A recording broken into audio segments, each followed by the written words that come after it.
Kosminski and the man who bought and tested the shawl. And through genealogy, that DNA was traced to a relative of the Ripper. Case closed.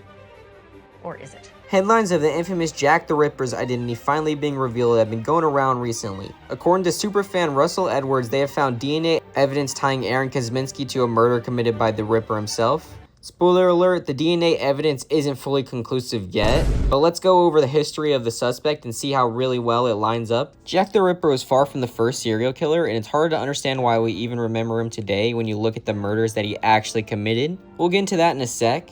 So the question is why Jack the Ripper is famous. I mean, he only had 5 confirmed victims. The number is actually very debated, but the list is known as the canonical 5. The short answer is that he really had the perfect blend of citywide hysteria and like a mysterious nature that allowed Jack to be the first murderous phenomenon. The coverage was as insane as it gets for the late 1800 press. The serial killer feigned morals by going after an often overlooked class of the era, and also people just really wanted to know who the dude was, including the cops. People nowadays think that the cops really weren't doing shit because they were British and stuff.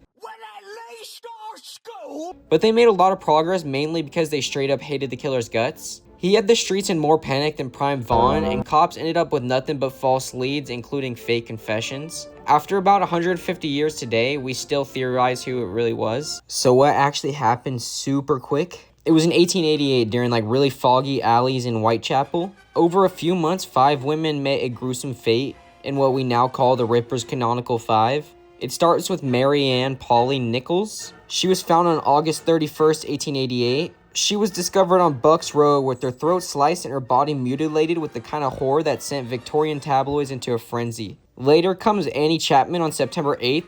She's killed in a backyard on Hansberry Street, and she's missing some organs too, and it's as creepy as it sounds because it really does suggest that this had surgical knowledge. Fast forward to September 30th. This is when the 2 victims were taken in one night. Elizabeth Stride was found with her throat cut, and an hour later, Catherine Eddowes was brutally murdered in Mitchard Square with grotesque mutilations. The final act comes in early November.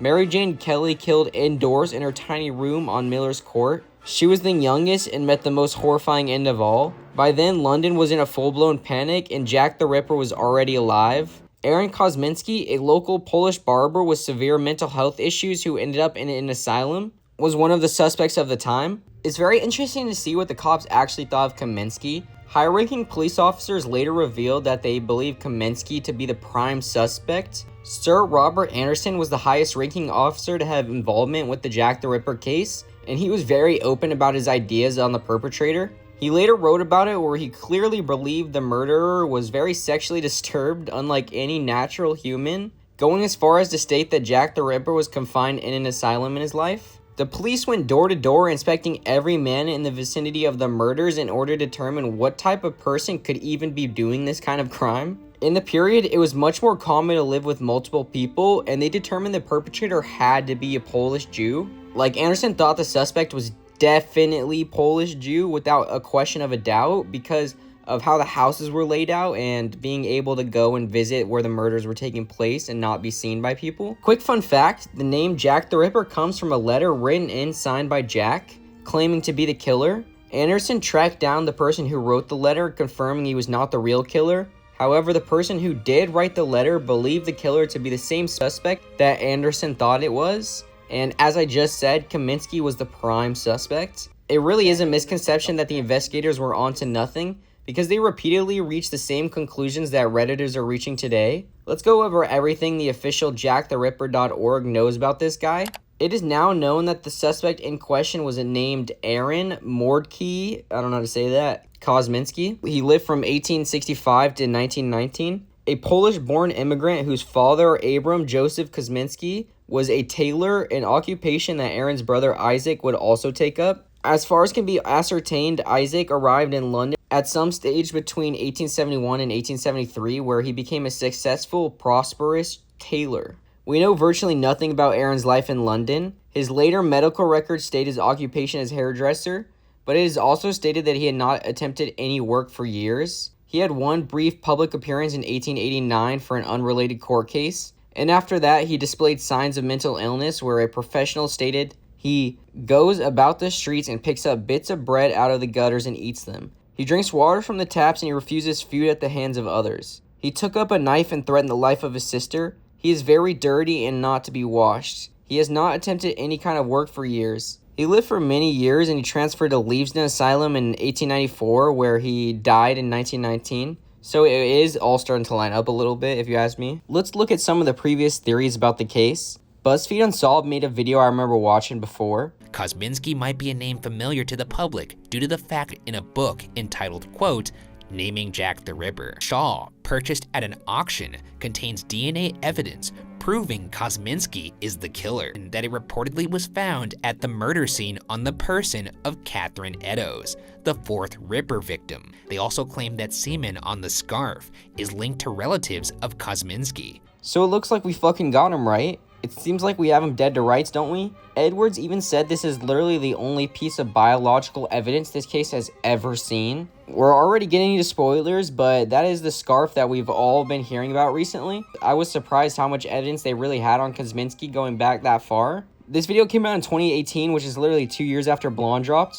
It turns out that the scientist may have made a critical error of nomenclature. This mutation was believed to be named 314.1C, but instead 315.1C.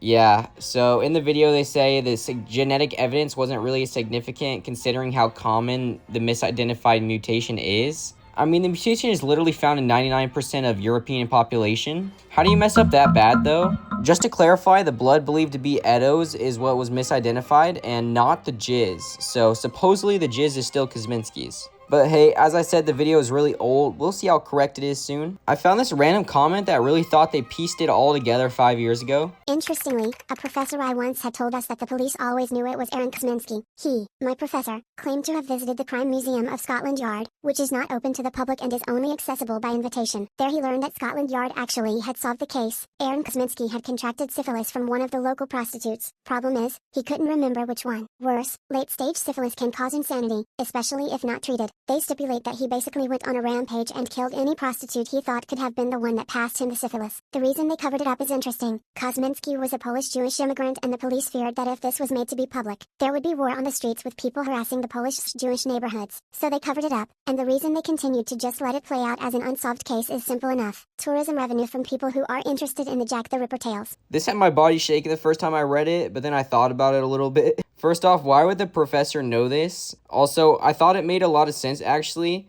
but after I read some of what Anderson wrote, you can tell he wanted to catch Jack as bad as anyone else does today. He literally retired over this case, but it really does make sense that Kosminski would spend his later years in an asylum. Aside from the obvious being crazy part, the killings did abruptly stop with no trace of a killer. It's a pretty cool theory. I don't think it holds any substance. Okay, so with all the recent context, we can finally understand the recent news of Jack the Ripper's discovery released in February. Would this case, as we have it right now, stand up in court? Because I know that there are doubters out there. There are a couple of other, Ripper experts that doubt this.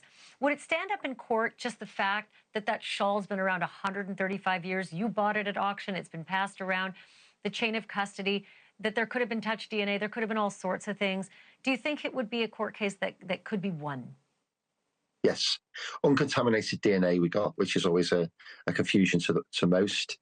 And His Majesty's coroner has investigated the case, the information that we provided, and immediately said this should be taken to the coroner's court. As you may have noticed as we went along in this video, the news that came out is the exact same thing as all the reports in 2014. And it's the same as that they were talking about in that BuzzFeed video. Yeah, that's right. The shaded guy was our guy all along. It just seems like Russell Edwards really wants to be the guy to find Jack the Ripper, and confirmation bias is getting the best of him, or he is using the traction to make money on a new book. It's obvious that Edwards is still a little bit of a weirdo, but I think he's onto something here. Eddowes' relative is wanting some legal testing, and that would be great for everyone keeping up with the case today. My take on it is that Aaron Kosminski is most likely the killer, and a lot of things really do line up for it to be him. All of the arguments against his guilt are completely speculative on the official website. Even the Daily Mail fell for what Edwards was putting out, and that makes me a little bit more worried about society. Yeah, I think Jack the Ripper is such a ubiquitous person, and we're just in a really hysterical time right now, so it just flowed like normal news and it went unchecked. Because, as we saw, this is certainly not definitive.